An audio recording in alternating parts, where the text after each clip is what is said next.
আলহামদুলিল্লাহ, আমরা উহুদ পাহাড়ের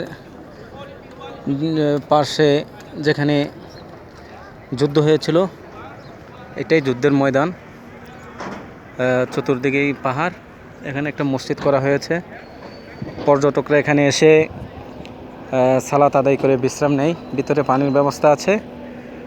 ওই যে ওখানেও পাহাড়ের একটা অংশ দেখা যাচ্ছে। আর এখানে আমরা অন্য একটা ভিডিওতে দেখিয়েছিলাম হযরত হামজা রাদিয়াল্লাহু তাআলা আনহুর কবর। ১৯সহ আরও প্রায় ৭০ জন সাহাবীর কবর এখানে আছে। শহীদের ব্যাপারে কোরআনে কারিমে বলা হয়েছে, ওয়ালা তাহসাবান্নাল্লাযীনা কুতিলু ফী সাবিলিল্লাহি আমওয়াতা বাল আহইয়াউন ইনদা রাব্বিহিম ইরযাকুন।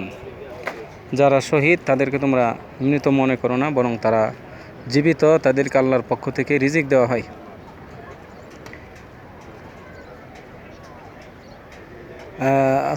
আমরা সালাম দিই নাই, সালামটা দেই। আসসালামু আলাইকুম ইয়া আসহাবা রাসূলিল্লাহি সাল্লাল্লাহু আলাইহি ওয়াসাল্লাম, আনতুম জাহাদতুম ফি সাবিলিল্লাহি হাক্কা জিহাদিহি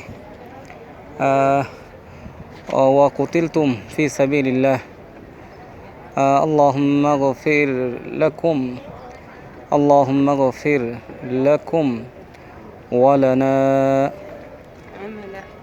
اللهم اغفر للذين سبقونا بالإيمان ولا تجعل في قلوبنا غلا للذين آمنوا ربنا إنك رؤوف رحيم।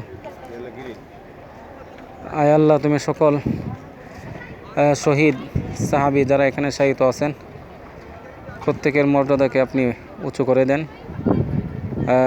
তাদের কবরকে রহমতে বাড়িতে ঠান্ডা করে দেন। আমরা প্রচণ্ড গরমের মধ্যে আছে এখানে। এখন চলে যাব। উহুদের ঘটনা কোরআনে কারিমে আছে, উহুদ যুদ্ধের ঘটনা হাদিসে পাকের মধ্যে আছে, বুখারী মুসলিম সহ।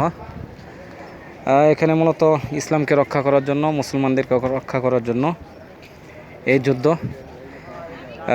কিয়ামত পর্যন্তই সত্য মিথ্যার যে দ্বন্দ্ব সেটা থাকবে।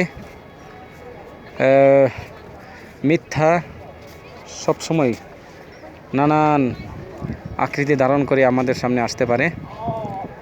আমাদেরকে কোরআন এবং হাদিসের নির্দেশনা অনুযায়ী সচেতন থেকে এই সমস্ত মিথ্যাকে প্রতিহত করতে হবে, সত্যের ঝান্ডা উঁচু করতে হবে, আল্লাহর জমিনে আল্লাহর দিন প্রতিষ্ঠার জন্য সর্বাত্মক চেষ্টা করতে হবে। আল্লাহ তাআলা আমাদেরকে তৌফিক দান করেন। আসসালামু আলাইকুম।